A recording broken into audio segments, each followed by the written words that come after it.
إن الحمد لله نحمده ونستعينه ونستغفره ونعوذ بالله تعالى من شرور أنفسنا ومن سيئات أعمالنا من يهده الله فلا مضل له ومن يضلل فلا هادي له ونشهد أن لا إله إلا الله وحده لا شريك له جل عن الشبيه والمثيل والكفء والنظير ونشهد أن محمدا عبده ورسوله وصفيه وخليله وخيرته من خلقه وأمينه على وحيه أرسله ربه رحمة للعالمين وحجة على الناس أجمعين فهدى الله تعالى به من الضلالة وبصر به من الجهالة وكثر به بعد القلة ولم به بعد الشتات فصلوات الله وسلامه عليه وعلى آله الطيبين وأصحابه الغر الميامين ما اتصلت عين بنظر ووعت أذن بخبر وسلم تسليما كثيرا أما بعد فيا عباد الله أوصيكم بنفسي وإياكم التقوى فإن الله عز وجل قال يا أيها الناس اتقوا ربكم الذي خلقكم من نفس واحدة وخلق منها زوجها وبث منهما رجالا كثيرا ونساء واتقوا الله الذي تساءلون به والأرحام إن الله كان عليكم رقيبا وقال تعالى يا أيها الذين آمنوا اتقوا الله حق تقاته ولا تموتن إلا وأنتم مسلمون وقال تعالى يا أيها الذين آمنوا اتقوا الله وقولوا قولا سديدا يصلح لكم أعمالكم ويغفر لكم ذنوبكم ومن يطع الله ورسوله فقد فاز فوزا عظيما সম্মানিত মুসল্লিয়ান একরাম, খুতবার শুরুতে মহান আল্লাহ তাআলার দরবারে কালিমাতুশ শুকর আদায় করি, সকলেই বলি আলহামদুলিল্লাহ। রাসূলুল্লাহ সাল্লাল্লাহু আলাইহি ওয়াসাল্লামের প্রতি দুরূদ এবং সালাম সকলেই পড়ি সাল্লাল্লাহু আলাইহি ওয়াসাল্লাম। আমরা আজকে খুব একটা পরিচিত বিষয়ের উপর আলোচনা করব। সকলেই আমরা এই বিষয়ের সাথে পরিচিত এবং সকলেই আমরা সম্পৃক্ত, সেটা হচ্ছে সততা। আর এইটা যে ভালো গুণ, যার মস্তিষ্ক বিকৃত হয়ে গেছে সেও জানে, মানে সর্বজন স্বীকৃত, সকল মহলের কাছে, সকল ধর্মের কাছে, সকল স্থানে এবং সকল পরিবেশে সবাই এক বাক্যে স্বীকার করে যে এই গুণটা মানুষের মধ্যে থাকার প্রয়োজন রয়েছে। আল্লাহ তাআলাও আমাদেরকে বলেছেন ইয়া আইয়ুহাল্লাযীনা আমানু, ঈমানদারদেরকে আল্লাহ তাআলা আহ্বান করতেছেন, অনুরোধ করে বলতেছেন হে ঈমানদাররা, ইত্তাকুল্লাহ, ভয় কাকে করব আমরা? আল্লাহকে। ওয়া কুনু মা'আস সাদিকিন, আর সত্যবাদীদের সঙ্গী হও তোমরা। সততার সাথে যারা থাকে তাদের সঙ্গী, তাদের সাথী হও তোমরা। অর্থাৎ যারা চিন্তা ফিকিরে, আকীদা বিশ্বাসে সত্যবাদী, যারা কাজকর্মে, লেনদেনে, আচার ব্যবহারে, সম্পর্কের ক্ষেত্রে সততার পরিচয় দেয়, এবং যারা কাউকে সাপোর্ট করার ক্ষেত্রে সেখানেও সত্যের মাপকাঠিটা দেখে। তো এই সকল ক্ষেত্রে যেটা সৎ সেটার সাথে থাকার নাম হচ্ছে সততা। আর ঈমানদার হিসাবে ঈমানের দাবি হচ্ছে সততার সাথে থাকা, সত্যবাদী হওয়া এবং সত্যবাদীদের সাথে থাকা। সূরা হুজুরাতের 15 নম্বর আয়াতে আল্লাহ তাআলা বলেছেন ইন্নামাল মুমিনুনা আল্লাযীনা আমানু বিল্লাহি ওয়া রাসূলি, নিশ্চয় মুমিন হচ্ছে তারা যারা আল্লাহ এবং তার রাসূলের প্রতি ঈমান এনেছে, সুম্মা লাম ইয়ারতাবু, এবং কোনো সন্দেহের মধ্যে পতিত হয়নি, ওয়াজাহাদু বিআমওয়ালিহিম ওয়া আনফুসিহিম ফি সাবিলিল্লাহ, জান মাল দিয়ে কার রাস্তায় জিহাদ করেছে? আল্লাহর রাস্তায় জিহাদ করেছে। আল্লাহ তাআলা বলতেছেন উলাইকা হুমুস সাদিকুন, এরাই হচ্ছে সত্যবাদী। অর্থাৎ যাদের ঈমান আছে আল্লাহ এবং তার রাসূলের প্রতি, আর যারা নিজের জান দিয়ে, নিজের মাল দিয়ে আল্লাহর রাস্তায় থাকার জন্য লড়াই করে, এরাই হচ্ছে সত্যবাদী। যে কোনো অবস্থাতে, যে কোনো পরিস্থিতিতে, যে কোনো নীতিতে, যে কোনো কথায়, যে কোনো কাজে, যে কোনো কর্মে যে কোনো হুকুম আহকামের ক্ষেত্রে সততার উপরে থাকার জন্য প্রাণান্তকর প্রচেষ্টা চালায়। আর ভিত্তি হচ্ছে আল্লাহ এবং তার রাসূলের আনুগত্যের ভিত্তিতে। আল্লাহ তাআলা বলতেছেন এরাই হচ্ছে সত্যবাদী। এজন্য রাসূলুল্লাহ সাল্লাল্লাহু আলাইহি ওয়াসাল্লাম আমাদেরকে বলেছেন, সহিহ বুখারীর 6094 নম্বর হাদিস, আব্দুল্লাহ ইবনে মাসউদ রাদিয়াল্লাহু তাআলা আনহু থেকে বর্ণিত। আজকের আলোচনাগুলো আমাদের সকলের কাছেই পরিচিত, যেহেতু আল্লাহ তাআলা বলেছেন ওয়াযাক্কির ফাইন্না যিকরা তানফাউল মুমিনিন, মুমিনদেরকে একটু নাড়া দেন তাহলে মুমিনদের কাজে আসবে। বাস বিষয়টা একটু নাড়া দেওয়ার মতো, যাতে করে আমাদের মধ্যে এই সততাটা আবার পুনর্জাগরণ হয়, সততার ভিত্তিতে যেন আমরা আমাদের জীবন চালাতে পারি। তো সেই জন্য একটু নাড়া দেওয়া। এই জন্য বলেছি যে বিষয়গুলো সকলের কাছে পরিচিত। তা আল্লাহ রসুল সাল্লাল্লাহু আলাইহি সাল্লাম সহিহ বুখারীর 6094 নম্বর হাদিসে রাসূলুল্লাহ বলতেছেন, আব্দুল্লাহ ইবনে মাসউদ রাদিয়াল্লাহু তাআলা আনহু থেকে বর্ণিত, জিন্না সিদকা ইয়াহদি ইলাল বির, সত্য মানুষকে কল্যাণের দিকে নিয়ে যায়, সত্য মানুষকে কল্যাণের দিকে নিয়ে যায়। ওয়া ইন্নাল বিররা ইয়াহদি ইলাল জান্নাহ, আর কল্যাণ অথবা সৎ কাজ এগুলো মানুষকে কিসের দিকে নিয়ে যায়? জান্নাতের দিকে নিয়ে যায়। ওয়া ইন্নার রাজুল লা ইউসাদ্দিক হাত্তা ইয়াকুনু সিদ্দিকান, একজন ব্যক্তি সে যতদিন সততার উপরে থাকে, এই সততার উপর থাকতে থাকতে এক সময় আল্লাহ তাআলা তাকে সত্যবাদীদের অন্তর্ভুক্ত হিসেবে লিপিবদ্ধ করে নেন। আর এর বিপরীত হচ্ছে ওয়া ইন্নাল কিযবা ইয়াহদি ইলাল ফুজুর, মিথ্যা মানুষকে পাপাচারের দিকে নিয়ে যায়। মিথ্যা কিসের দিকে নিয়ে যায়? পাপাচারের জগতে আপনাকে ঢুকিয়ে দিবে। একটা মিথ্যা বললে প্রত্যেকে জানেন 10টা মিথ্যার আশ্রয় নিতে হয় ওই একটা মিথ্যাকে ঢাকার জন্য। তো এই জন্য দেখা যায় একটা মিথ্যার আশ্রয় নিলে আমাকে আরও 10টা মিথ্যার আশ্রয় নিতে হয়। একটা পাপ করেছি মিথ্যার মাধ্যমে, পরে দেখা গিয়েছে সেটাকে ঢাকার জন্য আরও 10টা পাপ করতে হয়। এই জন্য রাসূলুল্লাহ বললেন যে মিথ্যা মানুষকে পাপাচারের জগতে নিয়ে যায়। ওয়া ইন্নাল ফুজুরা ইয়াহদি ইলান নার, আর পাপাচার জগতের পরিণতি যেটা সেটা হচ্ছে জাহান্নাম।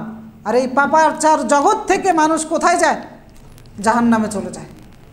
আর রাসূলুল্লাহ বলতেছেন ওয়া ইন্না রাজুল লা ইয়াকযিবু হাত্তা ইউকতাবু ইনদাল্লাহি কাযাবান, একটা মানুষ যখন মিথ্যার উপরে থাকে তখন আল্লাহর কাছে তাকে মিথ্যুক হিসাবে লিপিবদ্ধ করা হয়। অর্থাৎ কিয়ামতের ময়দানে পরিচয় করে দিবেন মিথ্যাবাদীর অন্তর্ভুক্ত, আর কিয়ামতের ময়দানে পরিচয় করে দিবেন এরা সত্যবাদীদের অন্তর্ভুক্ত ছিল। এই জন্য ইবনুল কাইয়িম রাহিমাহুল্লাহ তিনি বলেছেন আল ঈমান আসাসুহু আস-সিদক, যে ঈমানের ভিত্তি এটা হচ্ছে সততা। কথার মাধ্যমে হতে পারে, কাজের মাধ্যমে হতে পারে, বিশ্বাসের মাধ্যমে হতে পারে। বিশ্বাসগতভাবে আমি ঈমানের বিষয়গুলোকে সত্যিকার অর্থে বিশ্বাস করব। কাজের দিক থেকে ঈমানের যে বিষয়গুলো এসেছে সেগুলো কাজে পরিণত করব আল্লাহ এবং তার রাসূলের আনুগত্যের মাধ্যমে, কথার মাধ্যমে, সত্য বলার মাধ্যমে। এটাই হচ্ছে, অর্থাৎ সততাটাই হচ্ছে ঈমানের ভিত্তি। ওয়ান নিফাক আসাসুহু আল কিযব, আর নিফাকের বা মুনাফিকের ভিত্তিটা হচ্ছে মিথ্যা। মিথ্যা কিসের ভিত্তি? মুনাফিকের ভিত্তি। ফালা ইয়াজতামিউ কিযবুন ওয়া ঈমানুন ইল্লা ওয়া আহাদুহুমা মুহারিবুন লিল আখার, এগুলো একটা আরেকটার বিপরীত, একটা আরেকটার সাথে যুদ্ধে রত থাকে। সুতরাং কোনো ব্যক্তির মধ্যে সত্য এবং মিথ্যা অর্থাৎ মুনাফিকি এবং ঈমান একসাথে থাকতে পারে না। তো সেজন্য নেফাক থেকে মুক্ত থাকার জন্য মুসলিম হিসাবে আমাদেরকে নেফাক মুক্ত জীবন গড়ার জন্য সততার সাথে জীবন যাপন করতে হবে। অর্থাৎ সত্য বলতে হবে, সততার সাথে জীবন যাপন করতে হবে, সততার ভিত্তিতে কাজকর্ম সম্পাদন করতে হবে। আর যারা সত্যের উপরে থাকে তাদের সাথে আমাদের থাকতে হবে। আমাদের সাপোর্ট হতে পারে, আমাদের মনসম্মতি হতে পারে, আমাদের সহযোগিতা হতে পারে, সেইগুলো যারা সত্যের উপরে থাকবে তাদের প্রতি থাকবে। এজন্য আল্লাহ তাআলা আমাদেরকে নির্দেশ দিয়েছেন যে ইয়া আইয়ুহাল্লাযীনা আমানু কুনু মা'আস সাদিকিন, হে ইমানদাররা তোমরা কাদের সঙ্গী হও? সত্যবাদীদের সঙ্গী হও। এখন এই সততার গুণটা আমরা কেন অর্জন করব? কারণ এটা কার গুণ?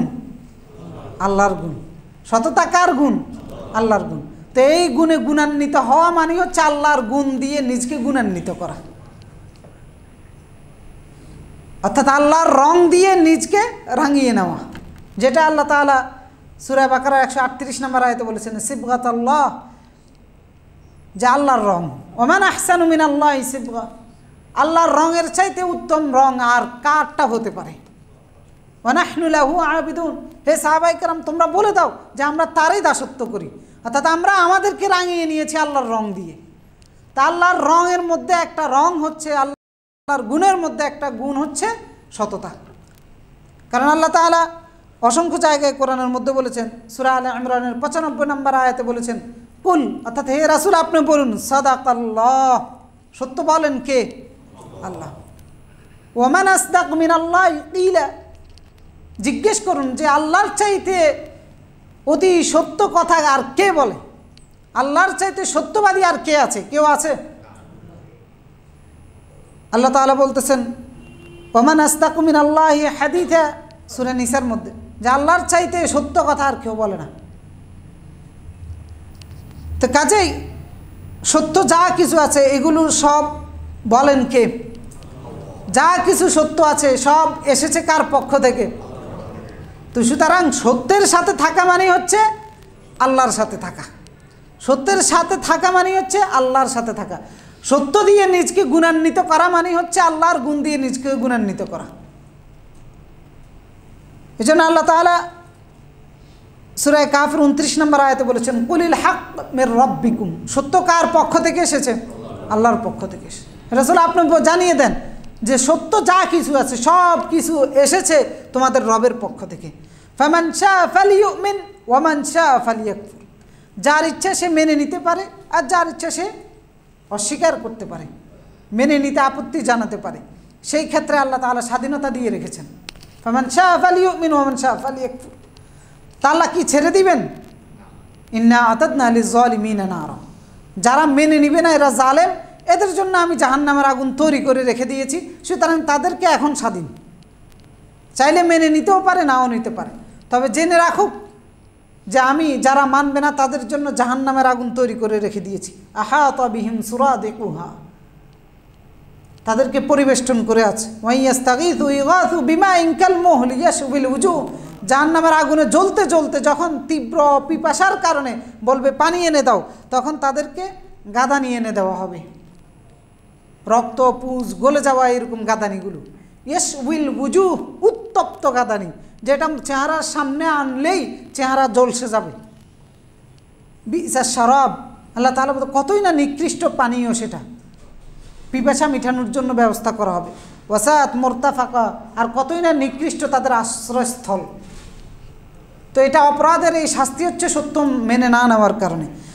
আর সূরা ইউনূসের মধ্যে আল্লাহ তাআলা একই কথা বলেছেন কুলিয়া আইয়ুহান নাস ক্বাদ জাআকুমুল হাক্কু মির রাব্বিকুম, হে মানুষেরা তোমরা জেনে রাখো যে সত্য যা আছে সব কিছু এসেছে তোমাদের রবের পক্ষ থেকে।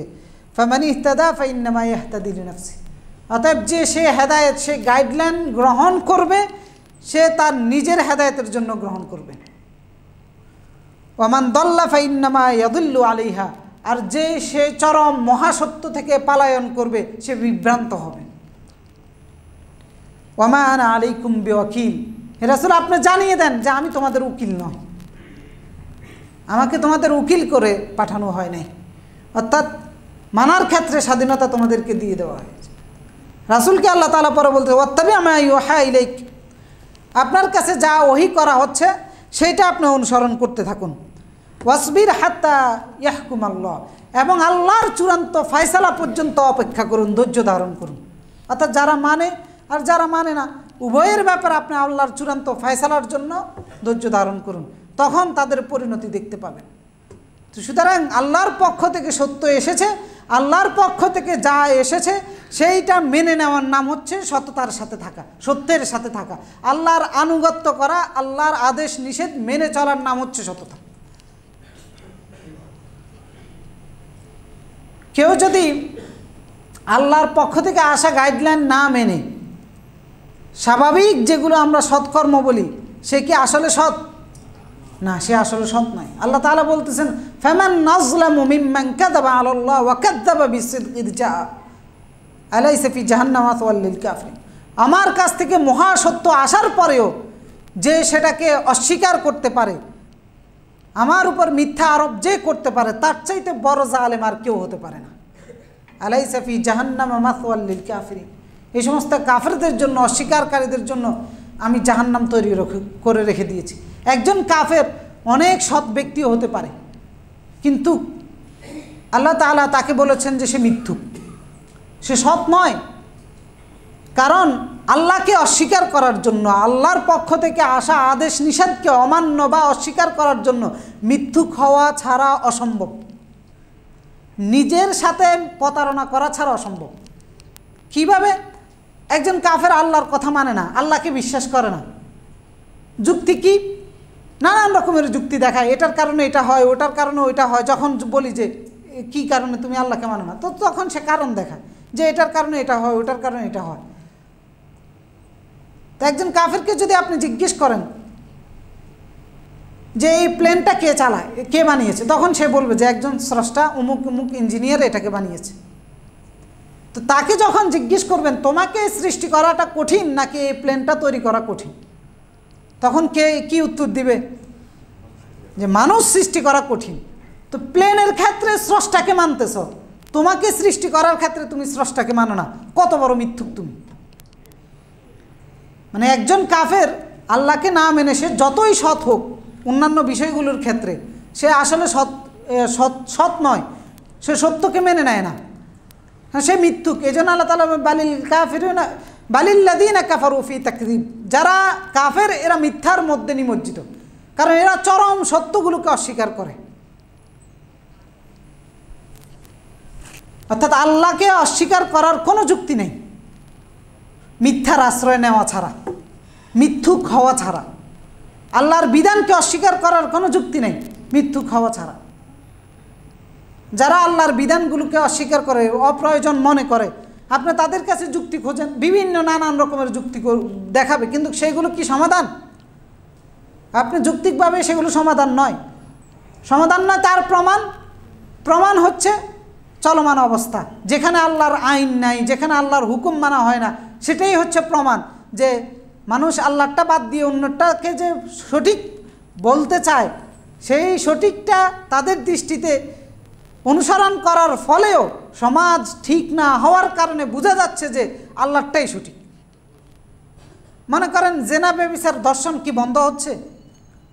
আমাদের দেশ থেকে বন্ধ হয়ে গেছে? তা আমাদের দেশেও তো আইন আছে। ইউরোপ, আমেরিকা, অন্যান্য পাশ্চাত্যের দেশ যেগুলোতে মানব রচিত আইনের প্রয়োগ রয়েছে, আমাদের দেশে না, মানে আল্লাহর আইন তো দূরে থাক, মানব রচিত আইনের প্রয়োগও নাই। কিন্তু যে সমস্ত দেশে মানব রচিত আইনের প্রয়োগ রয়েছে, সেই সমস্ত দেশে জেনার ব্যাপারে, ধর্ষণের ব্যাপারে যে আইনগুলো আছে, ওই আইনগুলো প্রয়োগ করার ফলেও কি ধর্ষণ বন্ধ হয়েছে? আমেরিকাতে যান, সেখানে প্রতি 46-47 সেকেন্ডে একজন মহিলা ধর্ষিত হয়।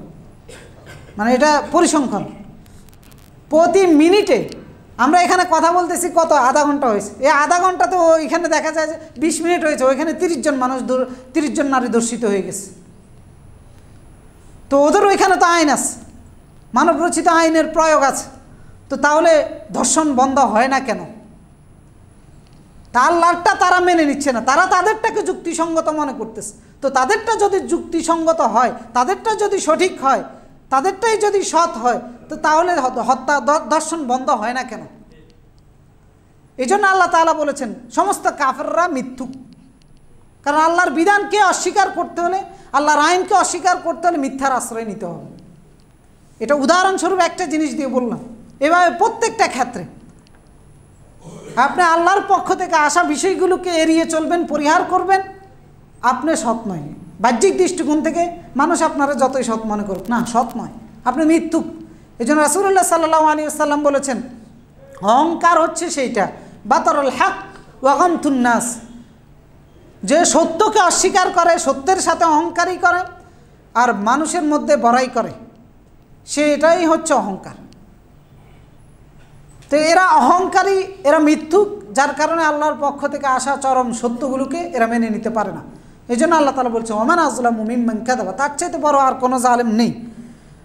তো সুতরাং আল্লাহর পক্ষ থেকে আসা সত্যগুলোকে যারা মেনে নিতে পারবে এরাই হচ্ছে সত্যবাদী। এগুলো মেনে নিয়েছেন রাসূলুল্লাহ, তার সাহাবীরা।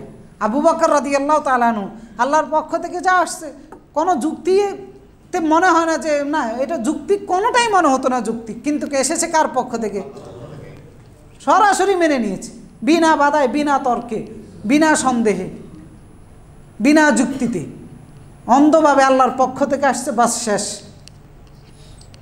রাসূল আল্লাহর পক্ষ থেকে এসেছেন, তিনি যা বলেছেন আল্লাহর পক্ষ থেকে বলেছেন, যার কারণে মেনে, এই কারণে ওনারা এত বড় ইমানদার হতে পেরেছেন। আর আমরা ইমানদার হতে পারি না কেন? কারণ আমরা সৎ নই, আমরা সত্যবাদী নই, আমরা আমাদের আকীদা বিশ্বাসের ক্ষেত্রে সত্যবাদী নয়। আমরা আল্লাহর পক্ষ থেকে আসা, রাসূলের পক্ষ থেকে আসা বিষয়গুলোকে এইভাবে সত্যিকার অর্থে মেনে নিতে পারি নাই। আমরা যুক্তি খুঁজি, যা আল্লাহ বলেছেন এটা কেমনে হয়, ওটা কিভাবে হয়, মানার জন্য যুক্তি খুঁজি, বুঝার জন্য যুক্তি খুঁজি আমরা। এটা কিসের মুসলমান? এই জন্য আল্লাহর পক্ষ থেকে আসা বিষয়গুলো, হ্যাঁ, আপনার অন্তরের প্রশান্তির জন্য আপনি খুঁজেন, যুক্তি তখন খুঁজতে পারেন যে আমার অন্তরের প্রশান্তির জন্য। যেমন ইব্রাহিম আলাইহিস সালাম, উনি সমুদ্রের ধার দিয়ে হাঁটতেছেন, হাঁটতে হাঁটতে তিনি বললেন ওয়াইদ ক্বালা ইব্রাহিম রব্বি আরিনি কাইফা তুহিল মাউতা, যে হে আমার রব, আপনি আমাকে দেখান কিভাবে আপনি আবার মৃতকে জীবিত করেন। তো ইব্রাহিম আলাইহিস সালামকে আল্লাহ বললেন আওয়ালাম তুমিন, তুমি কি মানানো না? আমি যে জীবিত করি এই নিউজ তো তোমার কাছে গেছে, তুমি কি এটা বিশ্বাস করো না? তো ইব্রাহিম আলাইহিস সালাম কি বলেছে? ক্বালা বালা, অবশ্যই আমি মানানি, ওয়ালাকিন লিয়াতমাইন্না কলবি, আমার অন্তরের প্রশান্তির জন্য, মানে ইমানের ক্ষেত্রে ত্রুটি নেই। তা আপনার যদি সেটা হয় তাহলে আপনি যুক্তি খুঁজতে পারেন, কিন্তু আপনার যদি সন্দেহ হচ্ছে আল্লাহ করে নাকি করে না, আল্লাহর থেকে এসছে নাকি আসে না, আল্লাহর এই আদেশটা যুক্তিক নাকি অযৌক্তিক, এই কারণে যদি কোনো যুক্তি খুঁজতে চান ইমানে থাকবে না, আপনি সৎ নয়, আপনি মৃত্যু। কিন্তু প্রশান্তির জন্য যদি খুঁজেন ঠিক আছে। আধুনিক মুসলমানগুলো যারা মডারেট, বিভিন্ন পাশ্চাত্যের শিক্ষা দীক্ষা দ্বারা বিভিন্ন ধরনের, বিশেষ করে সমাজ ব্যবস্থা এমন হয়ে গেছে যে যে যত বেশি তর্ক করতে পারে সেটা তত বেশি জ্ঞানী ধরা হয়, তর্কবাজদেরকে সম্মানিত করা হয়, সব জায়গায় আলোচনার আয়োজন, শুধু তর্ক আর বিতর্ক। তো এই তর্কবাজরা সহজে কোনো কিছু মেনে নেয় না, এমনকি আল্লাহর পক্ষ থেকে আসা বিষয় মেনে নেয় না, রাসূলের পক্ষ থেকে আসা বিষয় মেনে নেয় না। তো সুতরাং তর্ক বিতর্ক এড়িয়ে চলে আল্লাহর পক্ষ থেকে আসা বিষয়, রাসূলের পক্ষ থেকে আসা বিষয়গুলোকে অন্ধভাবে মেনে নিতে হবে, তবে আমরা ঈমানের অধিকারী হতে পারব। তবে আল্লাহ তাআলা বলেছেন ইন্নামাল মুমিনুন আল্লাযীনা আমানু বিল্লাহি ওয়া রাসূলিহি, আল্লাহ এবং তার রাসূলের প্রতি যারা ঈমান এনেছে, প্রচেষ্টা চালিয়েছে আল্লাহর রাস্তায় থাকার জন্য জানমাল দিয়ে, উলাইকা হুমুস সাদিকুন, এরাই হচ্ছে সত্যবাদী।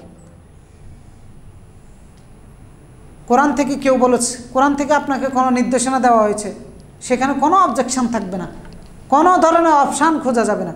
রাসূল থেকে, রাসূলের সুন্নাহ থেকে কোনো কিছু বলা হয়েছে, সেটা অথেন্টিক, তাহলে আপনার কোনো অবজেকশন থাকবে না।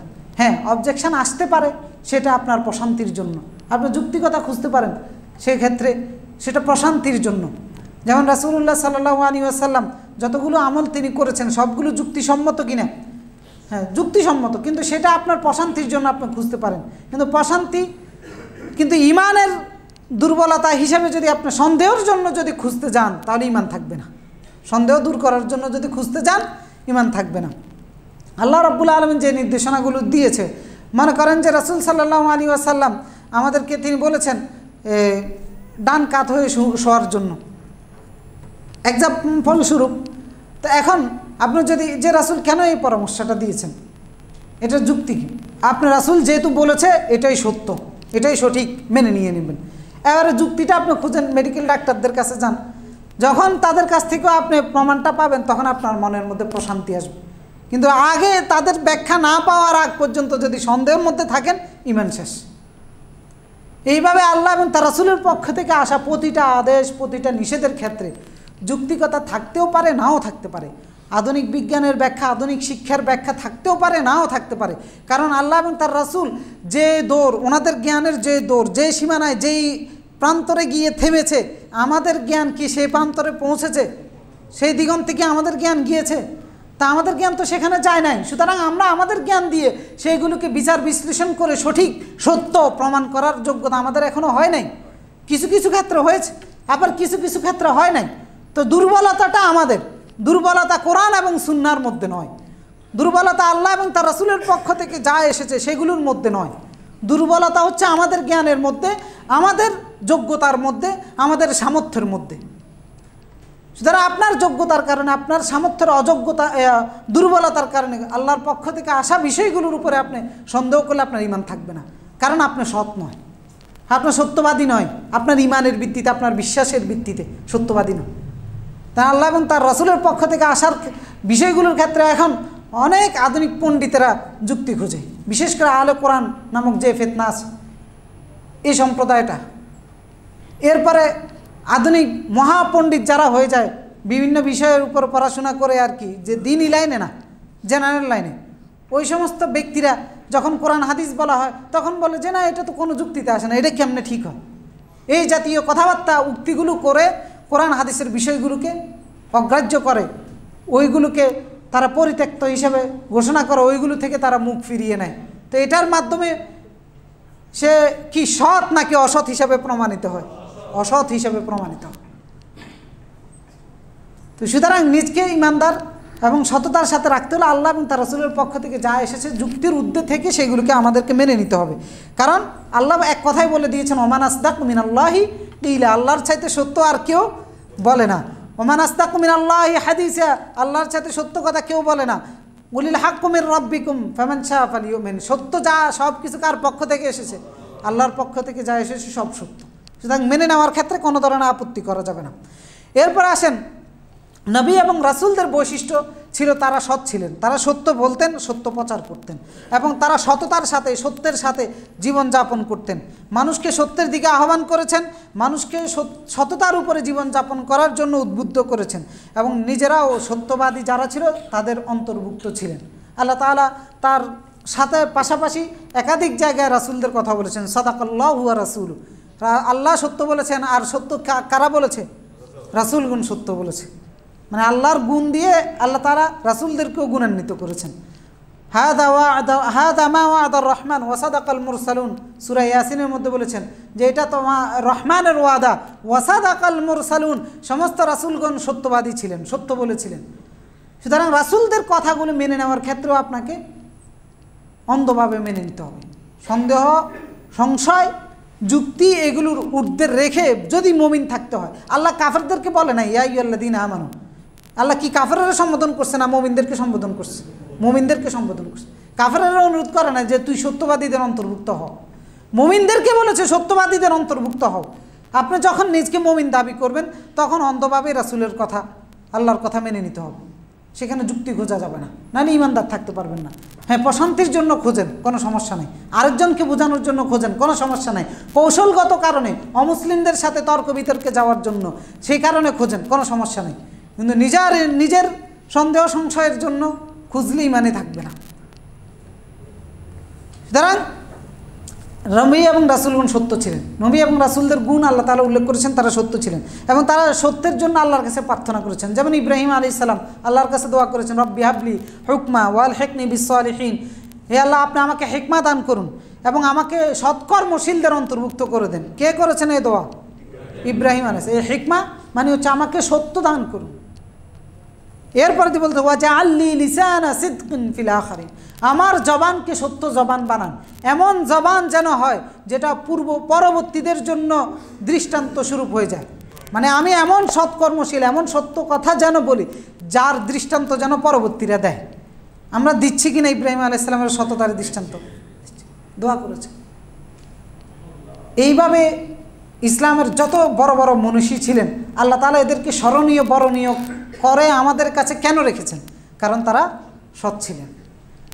যতগুলি ইমামের নাম আমরা উল্লেখ করি কথায় কথায়, ইমাম আবু হানিফা, ইমাম আহমদ বিন হাম্বল, ইমাম শাফি, ইমাম মালিক, আরও অন্যান্য যত ইমামের কথা উল্লেখ করি, বুখারী, ইমাম মুসলিম, তিরমিজি, নাসাই, আরও যত ইমাম আছে, যতজন মুসলিম বড় বড় ব্যক্তিত্বদেরকে আমরা এই দিন পালন করার জন্য মানুষকে উদ্বুদ্ধ করতে বলি, আল্লাহ তাআলা তাদেরকে এই সম্মানের জায়গায় কেন রেখেছেন? কারণ তারা সৎ ছিলেন, আকীদা বিশ্বাসে সৎ ছিলেন, কাজে কর্মে তারা সৎ ছিলেন, সিদ্ধান্তে সৎ ছিলেন, নীতি আদর্শে তারা সৎ ছিলেন। এই কারণে আল্লাহ তাআলা তাদেরকে স্মরণীয় করে রেখে দিয়েছেন। যেমন সাহাবায়ে কেরাম, তাদের উপর আল্লাহ সন্তুষ্ট কেন হয়েছেন? কারণ তারা সৎ ছিলেন, আল্লাহর পক্ষ থেকে সত্য এসেছে, তারা চোখ বন্ধ করে মেনে নিয়েছেন। আপনি কোরআনের যতগুলো কথাবার্তা আছে, যতগুলো থিওরি আছে, যতগুলো ইতিহাস কোরআনে আল্লাহ তাআলা উল্লেখ করেছেন, এইগুলো এই জামানায় বোঝা কঠিন না ওই জামানায় বোঝা কঠিন ছিল? ওই জামানায় বোঝা কঠিন ছিল। অনেকগুলো ইতিহাস যেটা উল্লেখ করা হয়েছে, যেটা এই জামানায় এসে প্রমাণ হচ্ছে, অনেকগুলো থিওরি, অনেকগুলো বিষয় যেগুলো আল্লাহ তাআলা কোরআনে জানিয়েছেন, সেই জামানায় কল্পনা করাও সম্ভব ছিল না। তারপরেও তারা সেই জামানায় বলেছেন যে আল্লাহর পক্ষ থেকে এসেছে, আর কোনো বাক্য নেই। আর এই জামানায় আমাদের কাছে হাতিয়ার আছে, জ্ঞান আছে, বিজ্ঞান আছে, সব কিছু দিয়ে আমরা মেপে সত্য প্রমাণ করে দিচ্ছি বা দেখতেছি সত্য, এরপরেও আমরা মেনে নিতে আপত্তি জানাচ্ছি। তো সাহাবায়ে কেরামকে আল্লাহ তাআলা তাদের সততার জন্য বলেছেন, তাদের প্রতি তিনি সন্তুষ্ট। মিনাল মুমিনিনা রিজালুন সাদাকু মা আহাদুল্লাহ আলাইহি, সূরা আহজাবের মধ্যে আল্লাহ তাআলা উল্লেখ করেছেন যে মুমিনদের মধ্যে এমন একটা দল ছিল, অর্থাৎ সাহাবায়ে কেরাম, সাদাকু মা আহাদুল্লাহ আলাইহি, তারা আল্লাহর সাথে যে প্রতিশ্রুতি করেছিল, সেই প্রতিশ্রুতি হচ্ছে জান মাল দিয়ে আল্লাহর আনুগত্যের উপরে থাকবে, রাসূলকে তারা সাহায্য করবে, রাসূলকে তারা মেনে চলবে। তা আল্লাহ তাআলা বলতেছেন সাদাকু মা আহাদুল্লাহ আলাইহি, আল্লাহর সাথে যে ওয়াদা তারা করেছে সেটা তারা সত্যে বাস্তবায়ন করেছে, সত্যে পরিণত করেছে। ফামিনহুম মান কাদা নাহবাহু, কেউ জীবন দিয়ে প্রমাণ করেছে, ওয়ামিনহুম মান ইয়ানতাজির, কেউ জীবন দেওয়ার জন্য অপেক্ষা করেছে। তারপর আল্লাহর পক্ষ থেকে আসা, রাসূলের পক্ষ থেকে আসা বিষয়গুলোকে তারা সত্যে পরিণত করেছে, কথার মাধ্যমে, কাজের মাধ্যমে, বিশ্বাসের মাধ্যমে। ওয়ামা বাদদালু তাবদিলা, কোনো ধরনের হেরফ তারা করে নাই, কোনো ধরনের বদল করে নাই, কোনো ধরনের চল চাতুরির আশ্রয় তারা নেয় নাই, কোনো ধরনের পরিবর্তন তারা তাদের কথা, নীতি, আদর্শের মধ্যে ঘটায়নি। এই আয়াতটা নাজিল হয়েছে সাহাবায়ে কেরামদেরকে নিয়ে। আনাস ইবনে মালিক রাদিয়াল্লাহু তাআলা আনহু তিনি বলতেছেন যে আমার চাচা আনাস ইবনে নদর, তিনি বদরের যুদ্ধে অংশগ্রহণ করতে পারেননি, যার কারণে তিনি রাসূলুল্লাহর কাছে গিয়ে বললেন যে গিবতু আন আউয়ালি কিতালিন কাতালতাল মুশরিকিন, যে ইয়া রাসূলুল্লাহ, আপনি প্রথম যে লড়াইটা করেছেন, সশস্ত্র সংগ্রাম যেটা কাফেরদের সাথে, মুশরিকদের সাথে করেছেন, সেখানে আমি উপস্থিত হতে পারিনি। লা ইনিল্লাহু আশহাদানি কিতালাল মুশরিকিন লা রায়ান্নাল্লাহু মা আসনা, আল্লাহ যদি আমাকে পরবর্তী কোনো জিহাদের মধ্যে, সংগ্রামের মধ্যে, লড়াইয়ের মধ্যে উপস্থিত হওয়ার সৌভাগ্য দান করে, তাহলে আপনি আমাকে দেখবেন যে আমি কি করি। মানে আপনার সাথে ওয়াদা করতেছি, জান মাল দিয়ে সেখানে আমি অংশগ্রহণ করব, আর তখন আপনি দেখবেন এই ওয়াদা কিভাবে আমি বাস্তবায়ন করি।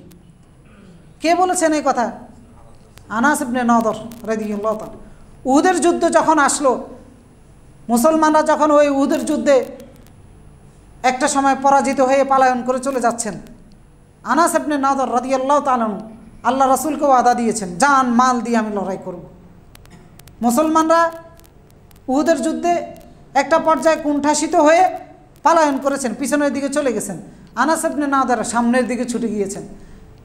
যাওয়ার সময় ওনার মুআয ইবনে জাবাল রাদিয়াল্লাহু তাআলা আনহুর সাথে দেখা হয়েছে।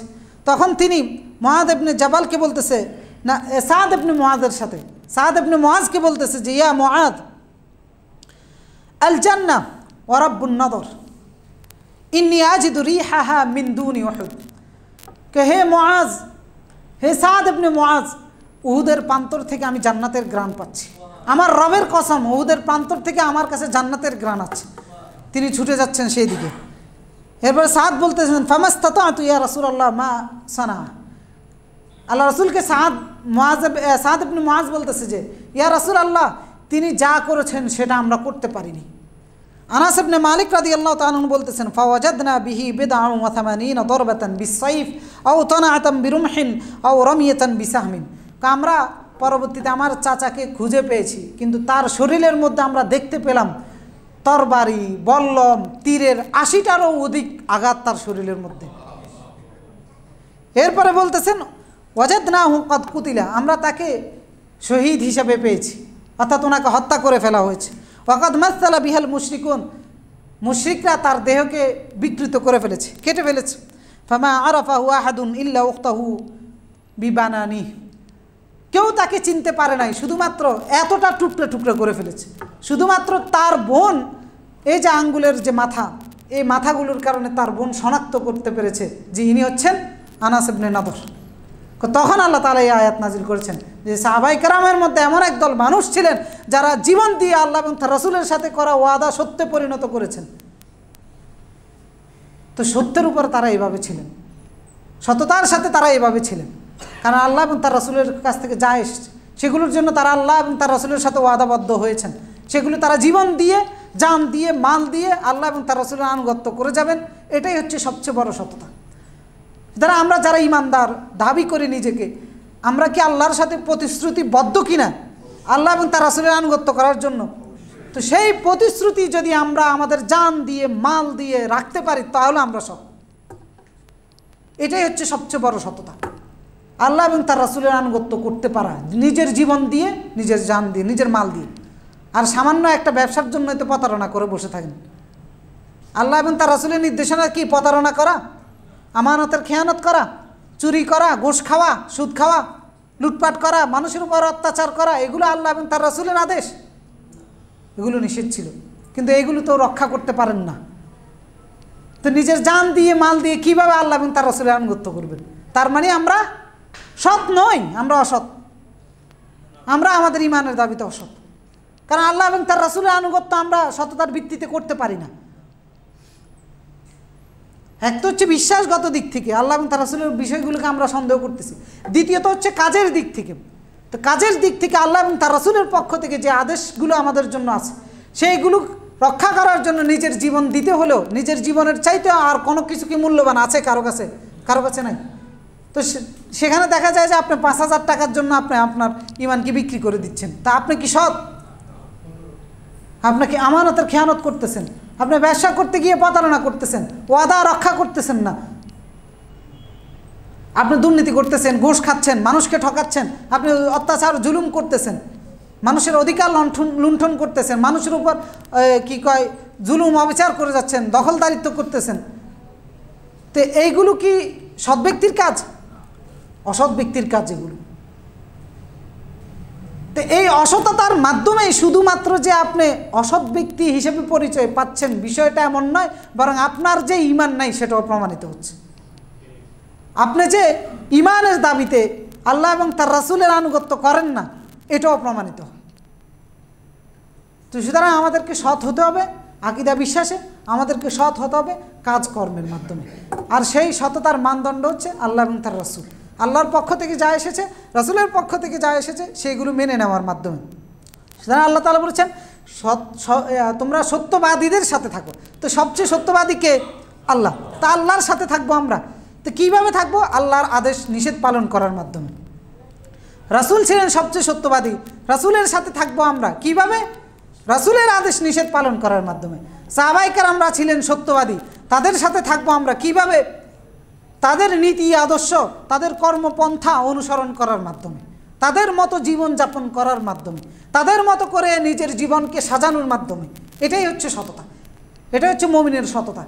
আর কাফেরের সততা সেগুলো বাহ্যিক দৃষ্টিকোণ থেকেও হতে পারে, আমানতদারিত অন্যান্য কাজকর্ম যেগুলো আছে সেগুলোর ক্ষেত্রে, কিন্তু সে ওইভাবে সৎ থাকলেও সে মিথ্যুক, কারণ আল্লাহ তাআলা তাকে মিথ্যুক হিসেবে দুনিয়াতে পরিচয় করে দিয়েছেন। তো সুতরাং নিজের জান মাল দিয়ে আল্লাহ রাসূলের রাস্তায় থাকার নাম হচ্ছে সততা। নিজের জীবন দিয়ে অর্থাৎ আল্লাহ এবং তার রাসূলের আনুগত্য করার নাম হচ্ছে সততা। যদি এটা করতে পারি তাহলে আল্লাহ তাআলা, আল্লাহ রাসূল যেটা বলেছেন, ফাইন্না সিদকা ইয়াকুম আসিদক আলাইকুম বিসিদক, তোমাদের দায়িত্ব হচ্ছে সততার সাথে থাকা। ফাইন্না সিদকা ইয়াহদি ইলাল বির, সততা তোমাদেরকে কল্যাণের দিকে নিয়ে যাবে। ওয়াইন্নাল বিররা ইয়াহদি ইলাল জান্নাহ। যদি এইভাবে থাকতে পারি তাহলে আমাদের এই কর্মনীতি, এই বিশ্বাসগুলো, এই নীতিগুলো আমাদেরকে কোথায় নিয়ে যাবে? জান্নাতে নিয়ে যাবে। আর যদি এইভাবে থাকতে না পারি তাহলে আমরা মিথ্যুক, আর আমাদের পরিণতি হবে কোথায়? জাহান্নামের মধ্যে। আর যদি আমরা সৎ হতে পারি তাহলে এটা আমাদের কাজে আসবে দুনিয়াতে এবং আখিরাতে। আখিরাতে তো জান্নাত রয়েছে। এর পাশাপাশি আল্লাহ তাআলা বলেছেন সূরা মায়েদার 119 নম্বর আয়াতে, ক্বালাল্লাহু হাযা ইয়াউমু ইয়ানফাউস সাদিকিনা সিদকুহুম, আজকের দিনটা কাজে আসবে, উপকারে আসবে কাদের জন্য? যারা সত্যবাদী ছিল তাদের জন্য। যারা সততার সাথে জীবনযাপন করেছে তাদের জন্য। সুতরাং কিয়ামতের ময়দানে সত্যবাদীদের সাথী হওয়ার জন্য এবং কিয়ামতের ময়দানে সফলতার জন্য, কিয়ামতের ময়দানে উপকার পাওয়ার জন্য, জান্নাত পাওয়ার জন্য, আল্লাহ এবং তার রাসূলের সাথে থাকার জন্য আমাদেরকে সৎ হতে হবে। আমাদের বিশ্বাসগত দিক থেকে, আমাদের চিন্তাগত দিক থেকে, আমাদের কাজকর্মে, আমাদের এই আদেশ নিষেধের যে বিষয়গুলো রয়েছে সেগুলো পালন করার ক্ষেত্রে যদি আমরা সৎ হতে পারি তবে সেইটা আমাদের ঈমানেরও কাজে আসবে, দুনিয়া এবং আখিরাতের কল্যাণেও কাজে আসবে। এই বিষয়গুলো বুঝে আমরা প্রত্যেকে আমাদের জীবন এবং আমাদের কর্মগুলো যেন সাজাতে পারি। আল্লাহ তাআলা আমাদের সকলকে সেই তৌফিক এবং যোগ্যতা দান করুন। সকলে বলেন আমিন। আকুলু কাওলি হাদা ওয়াস্তাগফিরুল্লাহাল আযীম লি ওয়া লাকুম ফাস্তাগফিরু ইয়াগফির লাকুম ইন্নাহু হুয়াল গফুরুর রহিম।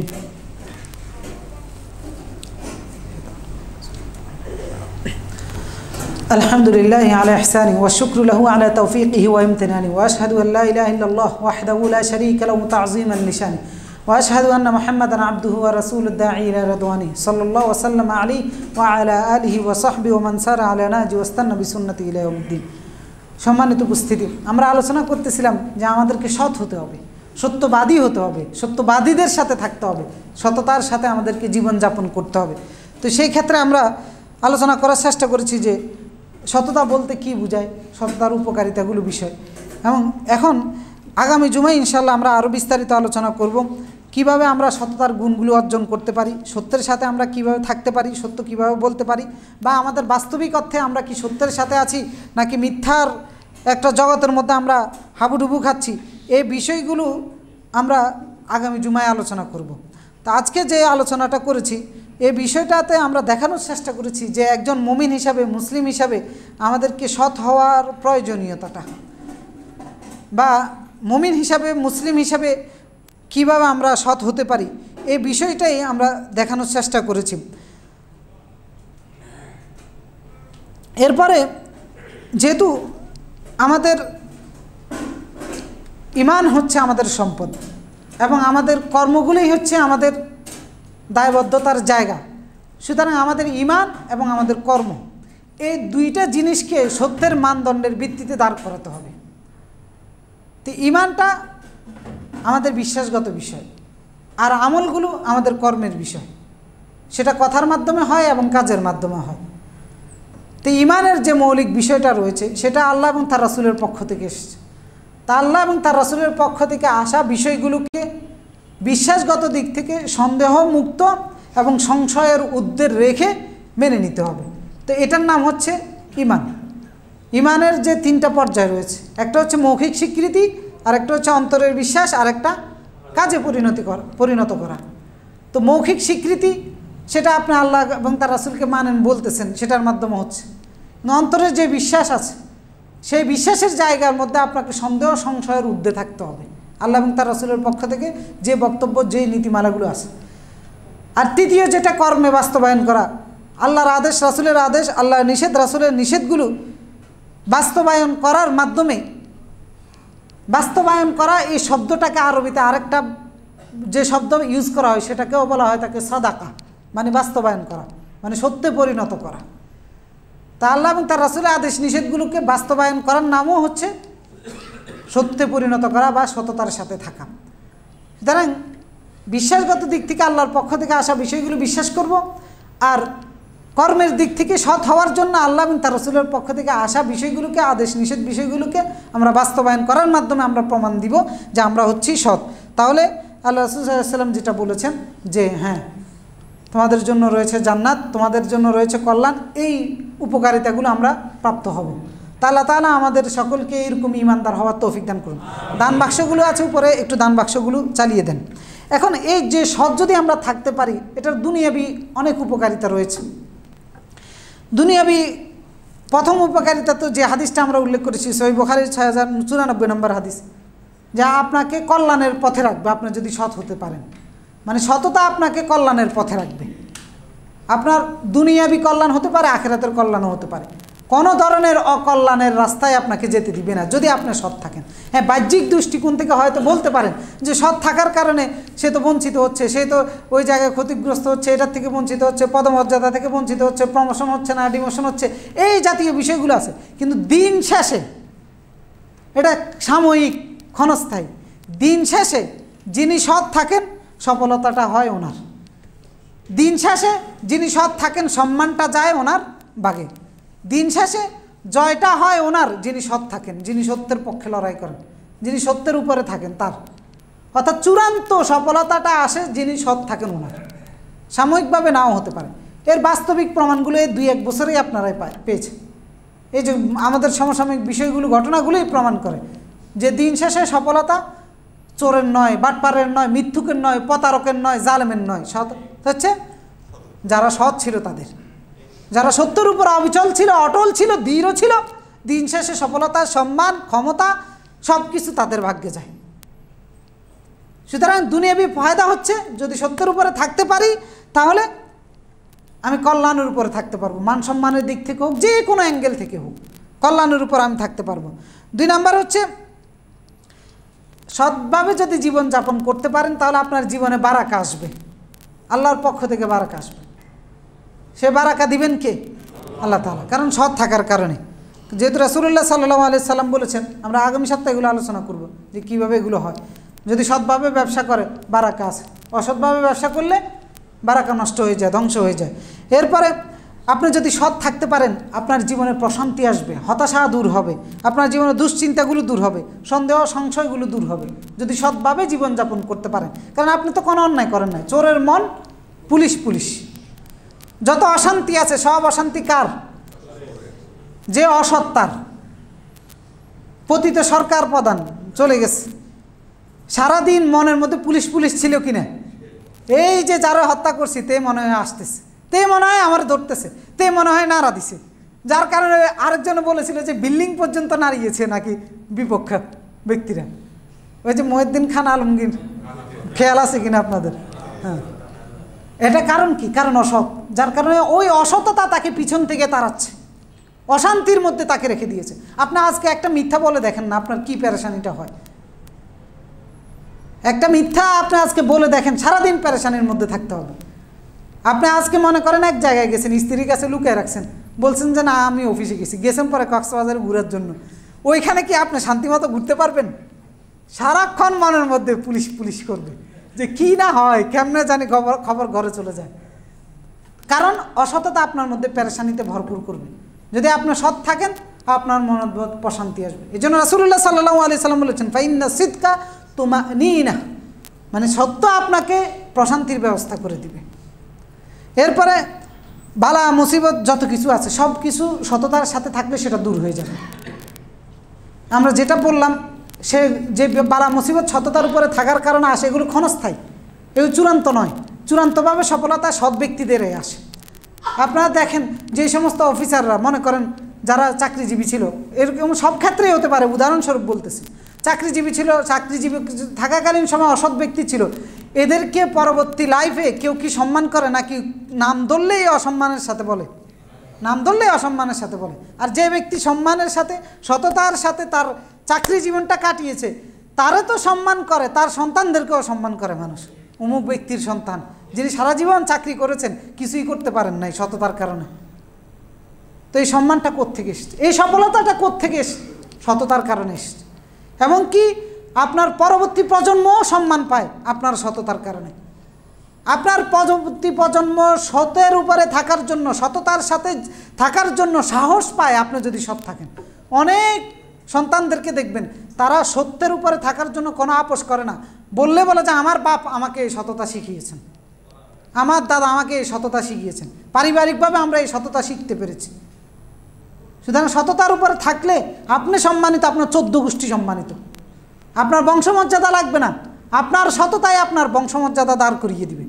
রাসূলুল্লাহ সাল্লাল্লাহু আলাইহি সাল্লাম বলেছেন মান বাত্তা বিহি আমালুহু লাম ইসরা বিহি নাসাবুহু, যাদের কর্ম তাদেরকে পিছনে ঠেলে দেয় তাদের বংশমর্যাদা কখনো তাদেরকে সামনে এগিয়ে নিতে পারে না।